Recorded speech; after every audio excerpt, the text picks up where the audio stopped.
What's going on, guys? Welcome back to my channel and another episode of Weekend Watch. Before I talk about the top 5 results, I would like to address what happened with The Crow. Unfortunately, this movie did not break into the top 5. It landed at number 8, only bringing in $4.6 million.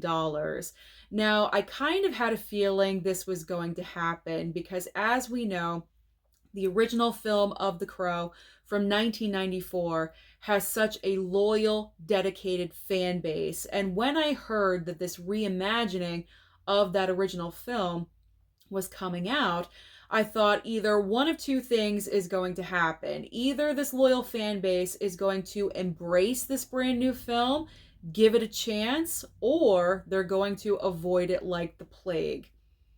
And that's what ended up happening. The loyal fan base of the original film just was not buying this new version of The Crow. Now, don't get me wrong, it did make almost $5 million. It's not like everyone avoided it, but fans just weren't going for it. So my best advice is to just leave The Crow alone. From here on out, we don't need any more future movies. I heard that the ending of this brand new movie kind of left things open for a possible sequel. Let's not do that. Let's not do that, because clearly this is not what people want, because there are other movies after the original Crow film, which I wasn't even aware of for the longest time. Those were not successful either. So it's pretty plain and clear. Let's leave the Crow franchise alone. Let this be the last one, because clearly they are not moneymakers. Now let's go on to happier news and discuss the top 5 results. So at number 1, Deadpool and Wolverine switch places with Alien Romulus and reclaim the number 1 spot with $18.3 million, and also a worldwide total update. Deadpool and Wolverine is now at $1.2 billion. Second and third place. Second place goes to Alien Romulus with $16.2 million. I almost said billion. It's not 16 billion. It's 16 million. There we go. Third place goes to It Ends With Us with 11.8 million. Fourth and fifth place. Fourth place goes to Zoe Kravitz's directorial debut with Blink Twice with 7.3 million. And fifth place is a movie that I did not know about at all, The Forge. The Forge brought in 6.6 million. So what is new at the box office this coming weekend? We have one major brand new release, a couple limited, and also a couple of notable re-releases that you may want to go and check out this week. So the main brand new release on Friday is an AI film, horror film from Blumhouse. I think we all know how this one's gonna go. It's not looking good. It's not looking good.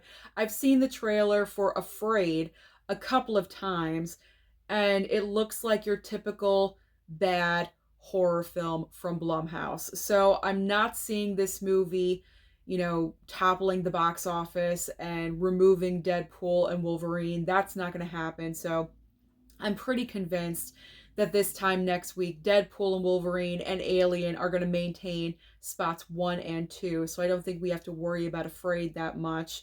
Now, we do have a couple of notable re-releases, as I mentioned. We have the re-release of The Batman. That is going to be for one night only, August 28th, which is this coming Wednesday.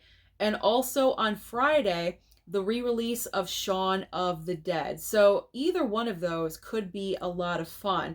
I checked my local theater for The Batman, and they're doing 2 showings on Wednesday night, and one of them is almost sold out. So that is pretty awesome, and that is what I like to see. Now, the other 2 more limited releases, I was going to say re-releases. My brain is not working today. It's Sunday. You guys know that already. All right, the 2 more limited releases. There we go. We have Reagan. I believe Dennis Quaid is in this movie. And also 1992, which I did not even realize was being released until I saw the trailer before a movie that I saw just last week. But I haven't seen any other marketing for either one of these movies. So I'm not expecting anything huge out of Reagan or 1992. All right, we got through. I always mess up somehow, some way with Weekend Watch, and hopefully that's it. All right, now let's move on to streaming, because as I always say, there's always options on streaming for you, and this coming week is a huge streaming week. Pretty much every single streaming service that I talk about has something to offer. So over on Netflix, we have a film called The Deliverance and also a brand new limited series starring Jeff Goldblum called Chaos. Over on Max, we have The Watchers. This is the film directed by M. Night Shyamalan's daughter, and then he also executive produced the film. That movie will be available this coming Friday. Now on Hulu, we have two big debuts this week. We have Kinds of Kindness, also debuting this coming Friday. That's the brand new film with Emma Stone, directed by Yorgos Lanthimos. I'm curious about this movie because I kind of want, no playing on the title or anything, I kind of want to see the movie in theaters, but then I heard the runtime was almost 3 hours long, and I was hearing a lot of mixed reviews about the film, so I decided to play it safe, and I'm going to stream it at home, so I can always pause it if I need to. Now, my gold star recommendation is the other big new release on Hulu this week, and that is Only Murders in the Building, Season 4. I love this show. I was very late to the party when it came to Only Murders. I started watching it. I started binging seasons 1 and 2 to get ready for season 3. And now season 4 is coming this week. And I'm so excited because I love Steve Martin and Martin Short. They work so well together. And then you throw Selena Gomez into the mix. And I think it's just it's an odd combination, but it works. Obviously it works because they're on season 4. And I love the show. So if you guys have not seen the show yet, it is so funny. It's so entertaining. It's a murder mystery, obviously. It's in the title. So you need to check it out. So that's my gold star. Check out Only Murders in the Building. Or if you haven't yet, go back and start binging now so you can, binge season 4. All right, moving on to Amazon Prime. If you love Lord of the Rings, then this week is for you because Lord of the Rings, The Rings of Power Season 2 is debuting this week. Over on Peacock, we have the debut of The Fall Guy. I told you, a lot of huge debuts this week on streaming. So The Fall Guy will be available, the theatrical version and also the extended cut. Both versions will be available on Peacock. And I do recommend the extended version because there's just so much more action happening. And I think it is the better cut of the movie. So I do recommend the extended. There's also another film debuting on Peacock called Touch. I did not hear of that movie, I don't think, but it was notable. So I figure I might as well let you guys know. Over on Paramount Plus, we have the debut of Sasquatch Sunset. If you guys have seen that movie, please comment. I'm not really sure if I want to watch that one or not.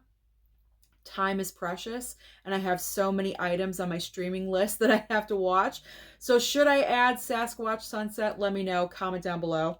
And finally, over on Apple TV Plus, we have a brand new documentary called K-Pop Idols. I think I'm going to bypass on that one. Even though I love my documentaries, I feel like that one, I can put that one off to the side. So that is everything happening at the box office and also on streaming. So comment down below and let me know your thoughts about The Crow. Were you surprised with the results of this movie?